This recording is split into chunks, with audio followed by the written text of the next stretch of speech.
हरियाणा सरकार ने पंचकुले के रमणीक सिंह मान को हरियाणा की सूचना जनसंपर्क एवं भाषा विभाग में चीफ मीडिया कोऑर्डिनेटर नियुक्त किया है। तो सूचना विभाग में बने चीफ मीडिया कोऑर्डिनेटर हरियाणा सरकार ने पंचकुले के रमणीक सिंह मान को ये जिम्मेदारी सौंपी है और चीफ मीडिया कोऑर्डिनेटर नियुक्त किए गए हैं रमणीक सिंह मान।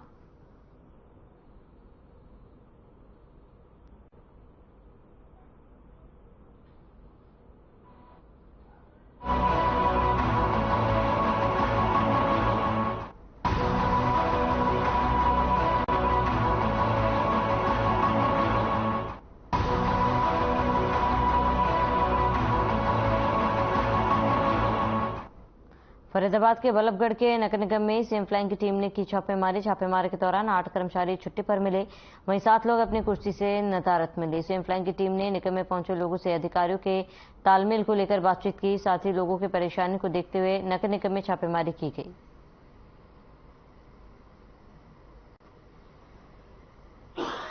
दो महीने से मैं घूम रहा हूँ। मेरा हाउस टैक्स भरा हुआ, डेवलपमेंट भरा हुआ, दोबारा आ चुका, दोबारा आ गया। अब मैं तो हाउस टैक्स डबल भी भर दिया, आज डबल भी भर दिया, क्योंकि यहाँ सुन नहीं रहा था कोई। जब कोई नहीं सुन रहा तो मैं डबल भरना पड़ा मेरे मजबूरी में है। अब इनने कागज पत्र सब ले लिए, सब कुछ, कोई ये क्लियर नहीं बता रहा आप वहाँ चले जाओ, आप वहाँ चले जाओ, आप वहाँ चले जाओ, आप वहाँ कहीं घुमाते रहे। क्लियर हमें बता दो कि वहाँ से काम होगा। अब बताया ऑनलाइन करवाओ। अब ऑनलाइन सुबह से कराऊँ तो ऑनलाइन वाले बंद है, सिस्टम बंद है। तो मैं अब क्या करूँ? एप्लीकेशन लाया, एप्लीकेशन सुनाई नहीं दी। ये हमारा काम नहीं जी, एप्लीकेशन काम नहीं है तो ऑनलाइन सिस्टम हो गया।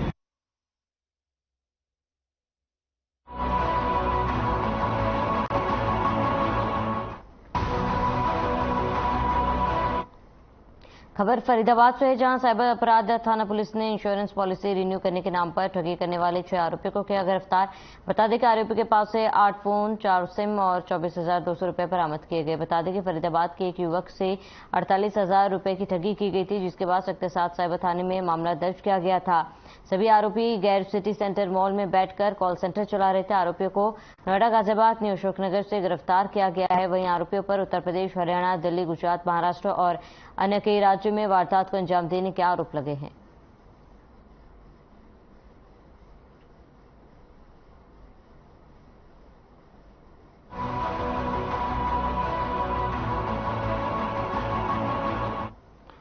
बल्लभगढ़ में गुप्ता होटल चौक के पास लगने वाली फलों की दुकानों में सुबह करीब 3 बजे भयंकर आग लग गई। आग में वहां फलों की लगभग सभी दुकानें जलकर राख हो गई। आग लगने के कारण का अभी तक पता नहीं चल सकता। अभी 2 दिन पहले ही फरीदाबाद में केडी पुल के पास लगने वाली कपड़ा मार्केट और सब्जी की दुकानों में भयंकर आग लगी थी। वहीं मामले की सूचना मिलते ही पुलिस और दमकल की गाड़ियां मौके पर पहुंची, जिसके बाद आग पर काबू पाया गया। हालांकि हादसे में किसी के हताहत होने की खबर नहीं।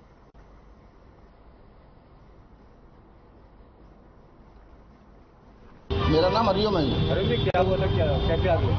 आग का जी कोई पता नहीं चला कैसे लगी थी। क्यों थे?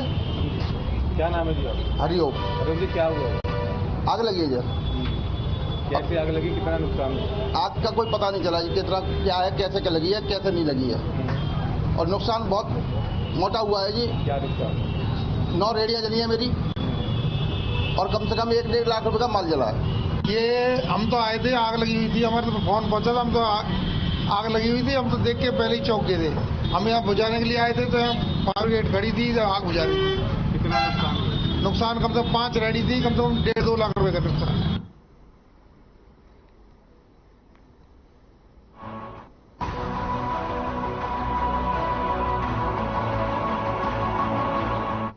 बढ़ते क्राइम को कंट्रोल करने के लिए झज्जर पुलिस ने एक्शन प्लान तैयार किया है। एसपी अर्पित जैन ने बदमाशों और गैंगस्टरों को चेतावनी दी है। अगर उन्होंने कोई अपराध किया तो न सिर्फ अपराधी बल्कि उसकी सहायता करने वाले रिश्तेदार और मित्रों को भी बख्शा नहीं जाएगा। इतना ही नहीं, ऑर्गेनाइज क्राइम करने वाले क्रिमिनल पर भी झज्जर पुलिस नकेल कसने जा रही है।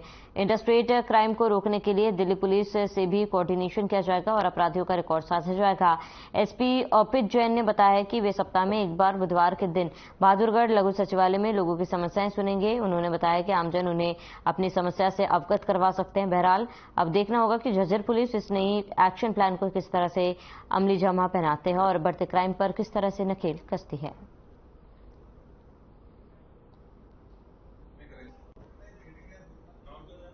ये बुधवार को 11 से 1 तो रहेगा ही, 1 के बाद भी जब तक आते रहेंगे मैं मिलता रहूंगा उनसे। तो और जो भी लोगों की समस्याएं हैं पुलिस से संबंधित या जो भी अगर कोई थाने को लेकर उनकी कंप्लेंट है या फिर पुलिस से संबंधित जो भी इशू है वो लोग आके मुझसे मिल सकते हैं। तो ये ओपन है उनके लिए और जो भी उनकी प्रॉब्लम्स है हमारी कोशिश रहेगी कि जल्दी उनको रिजॉल्व किया जाए। यही कि इतनी दूर उनको ना जाना पड़े झज्जर अपनी समस्याओं को लेकर।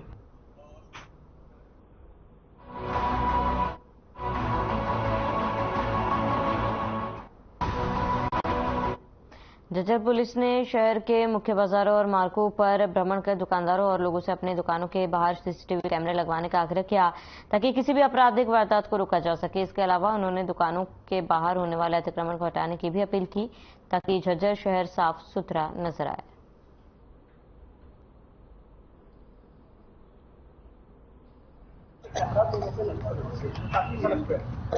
हमारा पुलिस प्रेजेंस से है और उसी के चलते हुए हम जो है ना लोगों से मिल रहे हैं और ज़्यादा से ज़्यादा जो व्यापारिक स्थान हैं उनको हम कह रहे हैं कि कैमरे जो है ना लगवाएं और अपनी भी सुरक्षा करें और एक कैमरा बाहर रोड की तरफ लगवाएं ताकि हमें भी फायदा हो। अगर कोई वारदात हो जाए तो हम उसका फायदा उठा सकें और कोई भी क्राइम होने को रोक सकें। अतिक्रमण को लेकर भी लोगों से कहा? हाँ, लोगों को समझाया जा रहा है और लोग तो पहले से आपने देखा भी होगा, लोगों ने काफ़ी हमारी सहायता करी है और काफ़ी फर्क है।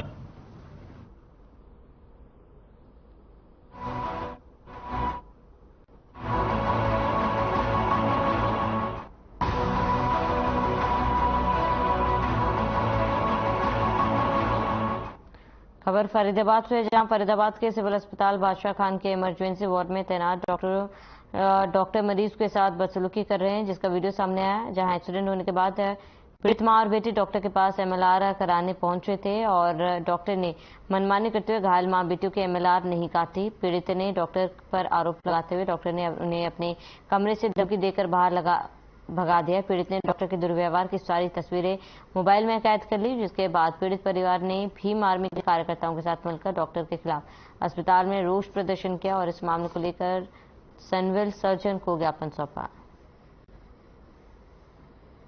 बेटी है, इसका एक एक्सीडेंट हो गया था और इसके जो परिवार वाले हैं इसका मेडिकल कराने के लिए हॉस्पिटल आते हैं।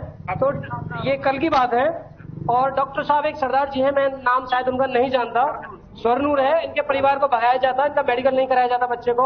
और उसमें ये सुशील भाई हमारे जाते हैं, इनको बोलते हैं कि इनको भगाओ यहाँ से। इन्होंने बोला जी ऐसा क्यों है, तो बोला नहीं ये यहाँ नहीं रहेगा और ये मेरा ऑफिस है, मैं जिसको चाहूँ मैं यहाँ बिठाऊंगा, मेरी मर्जी में कुछ भी करूँ। यानी अपनी जो डॉक्टर साहब की जो पावर है ना उसका गलत। स्कूल से आ रहे थे, हार्डवेयर चौक पे जो गोल चक्कर है वहाँ से ले रहे थे तो पीछे से कार आई, टक्कर मार के चली गई। आज के लिए वो पहले वो लेके गए थे जिस लेडीज ने मतलब एक्सीडेंट किया था। इन पाराशर की माने तो ये हड़ताल वकीलों के खिलाफ दर्ज मुकदमे को वापस करने की मांग को लेकर की गई। जब तक एंटी करप्शन ब्यूरो के अधिकारियों को गिरफ्तार नहीं किया जाता और वकीलों के खिलाफ दर्ज मुकदमे को वापस नहीं लिया जाता, तब तक यह हड़ताल जारी रहेगा।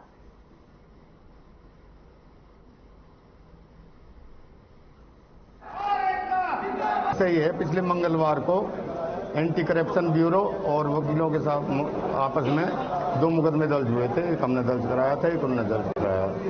हमारी मांग है, बार एसोसिएशन की मांग है, जो वकीलों के खिलाफ मुकदमे दर्ज हैं तो मुकदमे खारिज किए गए और उनके खिलाफ एक्शन लिया जाए।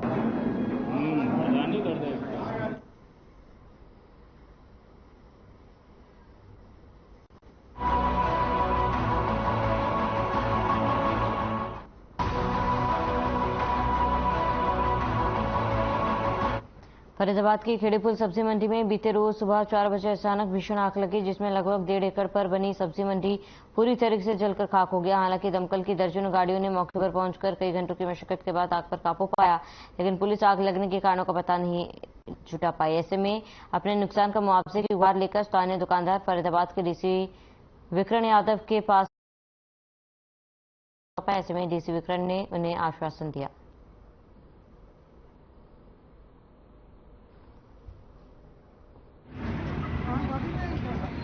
कि जो फाइल आपने बनाई है उससे समस्या लेकर आए। समस्या है वहाँ पे मतलब जी रात को आग लग गई थी 3 बजे जी। फिर अब डीसी साहब से मिले, डीसी साहब कह रहे हैं अपनी फाइल लगा दो, जो हमसे करा जाएगा वो करेंगे जी, यही काम है।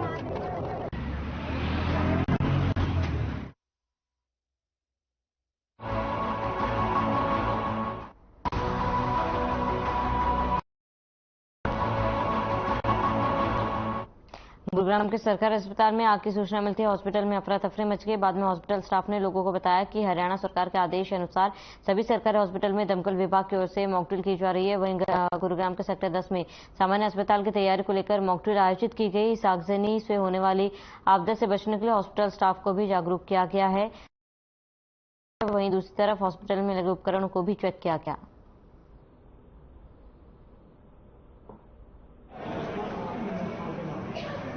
हमने हरियाणा सरकार के आदेश अनुसार सभी हॉस्पिटल में मॉकड्रिल कर रहे हैं जी सर, और वहाँ के स्टाफ को आग की रोकथाम के बारे में बता रहे हैं ताकि आग को आग के आरंभिक रूप में ही बुझा दिया जाए। इसमें हम वहाँ के सिक्योरिटी गार्ड और डॉक्टर और जो भी स्टाफ है हॉस्पिटल का सभी को बताते हैं कि हॉज रील से हम पानी कैसे लेते हैं, और हॉज रील को पानी लेते समय और उसमें इंजन लगा है वो स्वयं चल जाता है।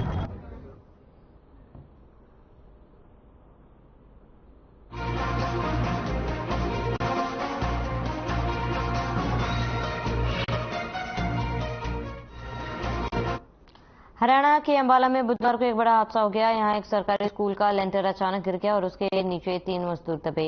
मजदूरों को घायल अवस्था में अस्पताल में भर्ती कराया गया, जहां उनका इलाज चल रहा है। एक मजदूर की हालत गंभीर बताई जा रही है। बताया जा रहा है कि स्कूल में लेंटर तोड़ने का काम किया जा रहा था और इसी वक्त हादसा हो गया। मिली जानकारी के अनुसार यह जानकारी स्कूल अंबाला के गाँव रामपुर सरसेड़ी में स्थित है।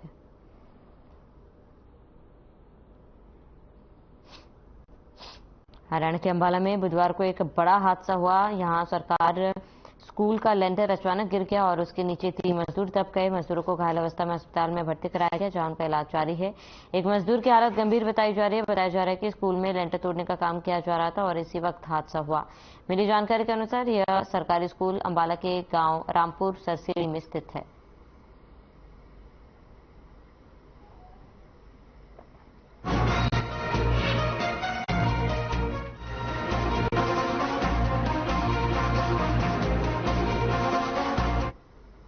मुख्यमंत्री मनोहर लाल पंचकुला के शिक्षा सदन पहुंचे। शिक्षा सदन में बैठक आयोजित की गई। बैठक में कई अहम विषयों को लेकर मुख्यमंत्री ने चर्चा की। इस दौरान शिक्षा मंत्री कंवरपाल गुर्जर, शिक्षा विभाग के अतिरिक्त मुख्य सचिव राजेश खुल्लर, मुख्यमंत्री के अतिरिक्त प्रधान सचिव डॉक्टर अमित कुमार अग्रवाल समेत शिक्षा विभाग के अधिकारी बैठक में मौजूद रहे।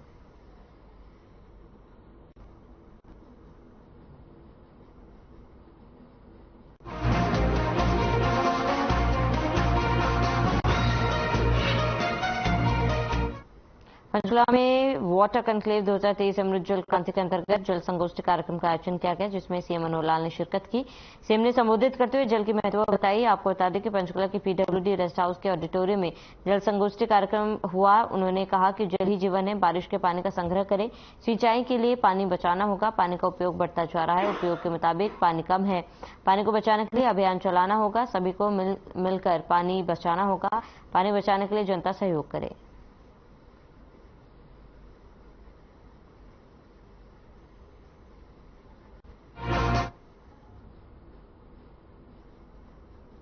कि किसानों के बहुत बड़े पैरोकार, मैं कहूंगा किसानों के मसीहा, पूर्व मुख्यमंत्री पंजाब, केंद्र में भी वो मंत्री रहे, आज हमारे बीच वो नहीं रहे हैं। मुझे अचानक याद आया कि पिछले जून में वो अस्वस्थ हुए इसी प्रकार से। अचानक ज्यादा ही अस्वस्थ थे तो मैं अस्पताल में उनको पूछने के लिए गया। बेड रिडन थे, हालचाल पूछा। उन्होंने एक ही वाक्य कहा, सीएम साहब कैसे है? मैंने ठीक है। हरियाणा में सब लोग ठीक हैं, ठीक हैं, किसानों का जरा ध्यान रखना। यानी ऑलमोस्ट ही वाज बेड रिटन। जैसे अभी स्थिति रही उसी प्रकार की स्थिति उस समय उनकी बन गई थी, लेकिन ऐसे अवसर पर भी उन्होंने किसानों को याद किया कि किसानों की चिंता करना। तो मैं समझता हूं आज की इस जलगोष्ठी संयोग ही ऐसा है, आज का दिन वो हमारे बीच में नहीं रहे, तो मैं तो चाहूंगा कि ये जो जल संगोष्ठी है ये उन्हीं को समर्पित की जाए।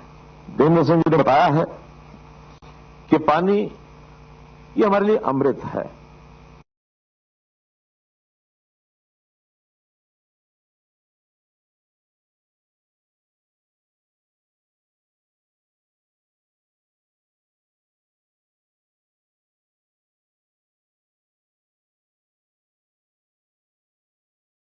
साइकिल है, प्रकृति का साइकिल है, उसमें जल की हमको प्राप्ति होती है। प्राप्ति के साधन मुख्य रूप से वर्षा है।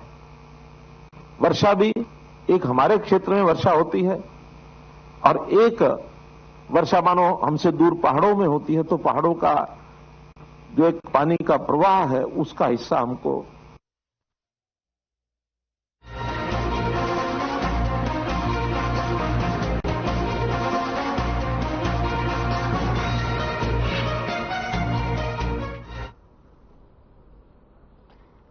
मोहाली के फोर्टिस अस्पताल में सीएम मनोहर लाल ने स्वर्गीय सरदार प्रकाश सिंह बादल को श्रद्धांजलि दी है।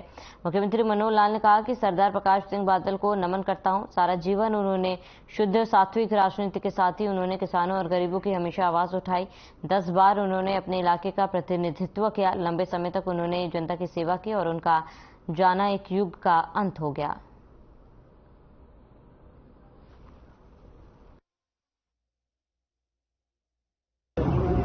96 वर्ष की आयु के बाद आज अचानक हमारे बीच में नहीं रहे।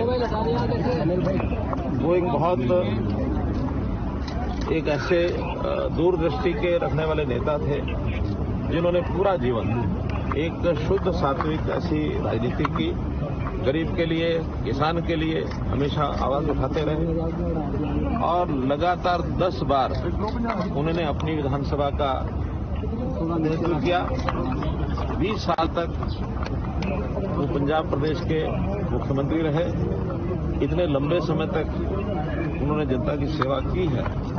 जनता उनकी मुरीद रही है। एक युग का आज अंत हुआ है। मैं अपनी ओर से, हरियाणा सरकार की ओर से, हरियाणा की जनता की ओर से उनको अपनी श्रद्धांजलि अर्पित करता हूं। प्रभु से प्रार्थना करता हूं कि उनकी आत्मा को अपने चरणों में स्थान दें।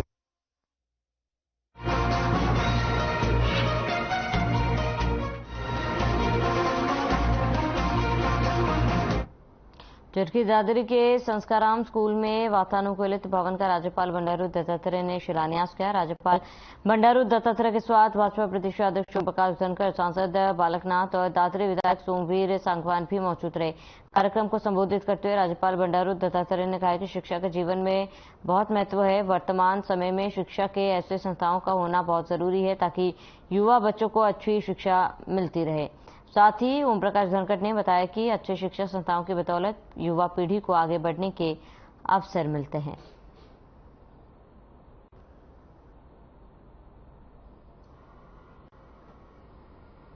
प्रमुख तय कर रहे हैं। 3,76,000 पन्ना प्रमुख हमारे तय हो रहे हैं और उसी के आधार पर हम अगला चुनाव 2024 का लड़ेंगे। बहुत अच्छी तैयारी हमारी उस बात की है। आज जो हमारी सबसे बड़ी तैयारी अभी चल रही है, मैं इसमें से बीच में उठ के गया।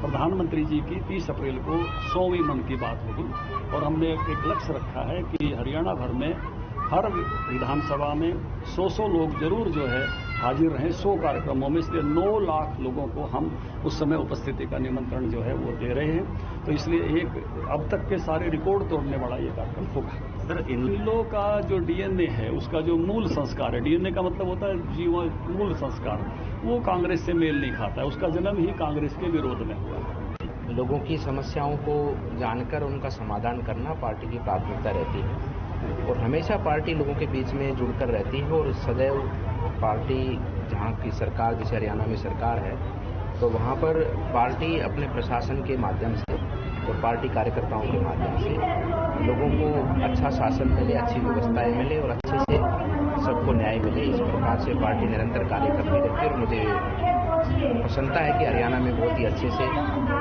पारदर्शी रूप से सरकार काम कर रही है।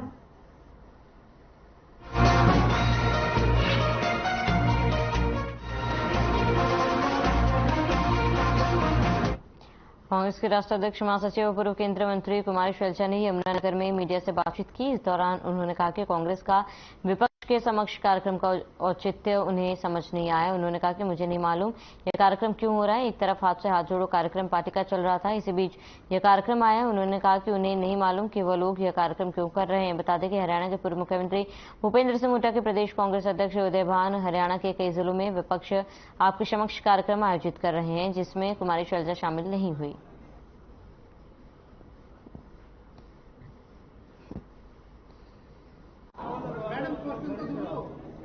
सरकार की जिम्मेवारी होती है कि उन बातों का, विपक्ष के सवालों का जवाब दे।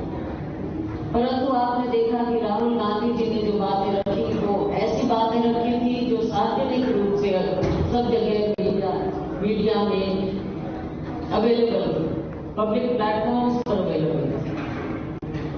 वो बातें राहुल गांधी जी ने उठाई। पहली बात आप देख लीजिए कि उनकी बात को और राज्यसभा में हमारे नेता प्रतिपक्ष, हमारे कांग्रेस के अध्यक्ष खड़गे जी की बातों को एक्सपेंड कर दिया गया। ऐसा पहले नहीं हुआ है। अनपार्लियामेंट्री बातों को भी एक्सपेंड किया जाता है। ये भी हमारी प्रथा रही है संसद में।